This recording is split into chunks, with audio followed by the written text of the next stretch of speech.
ಜಮೀರ್ ಅವರು ಬರ್ತಾರೆ ಸರ್? ಜಮೀರ್ ಅವ್ರಿಗೆ ನಾವು ಕೇರಳಲ್ಲಿ ಒಂದು ದೊಡ್ಡ ಜವಾಬ್ದಾರಿಯನ್ನು ಕೊಟ್ಟಿದ್ದೇವೆ.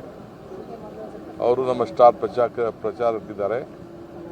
ಅಲ್ಲಿ ಮುಗಿಸ್ಕೊಂಡು ಅಲ್ಲಿ ಎಲ್ಲೆಲ್ಲಿ ಕೆಲಸ ಎಲ್ಲ ಮುಗಿಸ್ಕೊಂಡು ಅವರು ಆ ಕೆಲಸ ಏನು ವಹಿಸಿದ್ದಾರೆ ಫಸ್ಟು ಆ ಕೆಲಸ ಮಾಡೋಕ್ಕೆ ನಾವು ಹೇಳಿದ್ದೇವೆ.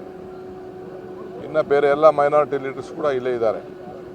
ನಾವು ಅವ್ರಿಗೆಲ್ಲ ಜವಾಬ್ದಾರಿಯನ್ನು ವಹಿಸಿದ್ದೇವೆ. ಸೊ ಎಲ್ಲರೂ ಕೂಡ ಬಂದಿದ್ದಾರೆ. ಎಲೆಕ್ಷನ್ ಯಾವ ರೀತಿ ತಿರುವು ತೆಗೆದುಕೊಳ್ತದೆ ಅನ್ನೋದು ಮುಂದಿನ ದಿನದಲ್ಲಿ ನೀವೇ ನೋಡ್ತೀರಿ. ಯಾರ್ರೀ, ಒಂದು ವ್ಯಕ್ತಿ ಮೇಲೆ ಪಕ್ಷ ನಡೆಯಲ್ಲ.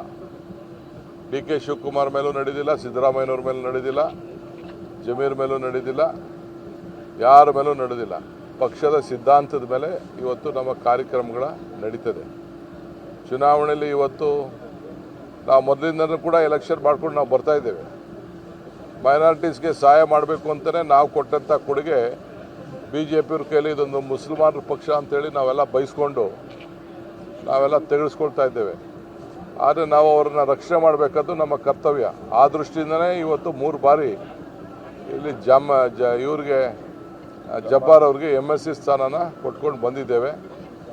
ಎಲ್ಲ ಶಿಗ್ಗಾಂವ್ಗಳಲ್ಲಿ ಕೊಟ್ಟಿದ್ದೇವೆ. ಸುಮಾರು 16 ಚೇರ್ಮನ್ಗಳನ್ನು ಮೈನಾರಿಟೀಸ್ಗೆ ನಾವು ಕೊಟ್ಟಿದ್ದೇವೆ.